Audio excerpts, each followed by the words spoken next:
എന്നെ ഞെട്ടിച്ചൊരു കാര്യമുണ്ടല്ലോ, ഈ ശോഭാ വിശ്വനാഥിനൊക്കെ ബിഗ് ബോസിലെ താരമായി ആരാധിക്കുകയും അഖിൽ മാരാർക്കെതിരിക്കുമ്പോൾ ചെന്ന് മറ്റേ പൂവിട്ട് പൂജിക്കുകയൊക്കെ ചെയ്യുന്ന കുറേ വിണ്ണന്മാർ നമ്മുടെ കേരളത്തിലുണ്ട്.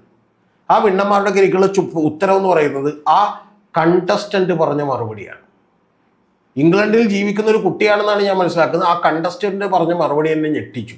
അതായത് അതിഗംഭീരമായി, സത്യം പറഞ്ഞിട്ടുണ്ടെങ്കിൽ ശോഭയുടെ കരണക്കുറ്റിക്കിട്ട് 2 കൊടുക്കുന്ന മറുനാടൻ ടീ പറയുന്ന പോലെ വള്ളിച്ചൂരലിൽ അടിക്കുന്ന രീതിയിലുള്ള ഒരു മറുപടിയാണ് അവർ കൊടുത്തത്. ആ കൊടുത്ത മറുപടി എന്താണെന്ന് വെച്ചിട്ടുണ്ടെങ്കിൽ, നിങ്ങൾ പറയുന്നത് 2 സ്ത്രീകൾക്കിടയിൽ ചൂസ് ചെയ്യാനാണ്. ഞാനും ഒരു സ്ത്രീയാണ്, എനിക്ക് പല മിസ്റ്റേക്കുകളോ തെറ്റുകളോ ഗുണങ്ങളോ ഒക്കെ സംഭവിക്കാറുണ്ട്, അതുകൊണ്ട് ഞാൻ അവരെ ജഡ്ജ് ചെയ്യാൻ ആരുമല്ല എന്നുള്ളതാണ് പറഞ്ഞത്. അവസാനം പറഞ്ഞു നിർത്തിയത്. ഇതിന് മുമ്പ് ആ കുട്ടി ഗംഭീരമായ ഉത്തരം പറഞ്ഞു. സണ്ണും മൂണും തമ്മിൽ നിങ്ങൾക്കൊന്ന് ചൂസ് ചെയ്യാൻ പറഞ്ഞാൽ എങ്ങനെയാണ് സാധ്യമാവുക? നിങ്ങളുടെ റൈറ്റ് ഐയും ലെഫ്റ്റ് ഐയും തമ്മിൽ ചൂസ് ചെയ്യാൻ പറഞ്ഞാൽ നിങ്ങൾക്ക് എങ്ങനെയാണ് സാധ്യമാവുക? നിങ്ങൾക്ക് എങ്ങനെയാണ് ഓക്സിജനും വാട്ടറും ഏതെങ്കിലും ചൂസ് ചെയ്യാൻ പറഞ്ഞാൽ നിങ്ങൾക്ക് എങ്ങനെയാണ് സാധ്യമാവുക എന്ന് പറഞ്ഞിട്ടാണ് ഞാൻ ആദ്യം പറഞ്ഞ ഡയലോഗ് പറഞ്ഞത്. ഞാനും ഒരു സ്ത്രീയാണ്, അതുകൊണ്ട് I am no one to judge them, ഞാൻ അവരെ ജഡ്ജ് ചെയ്യാനായിട്ട് ആരുമല്ല എന്ന് പറഞ്ഞത്.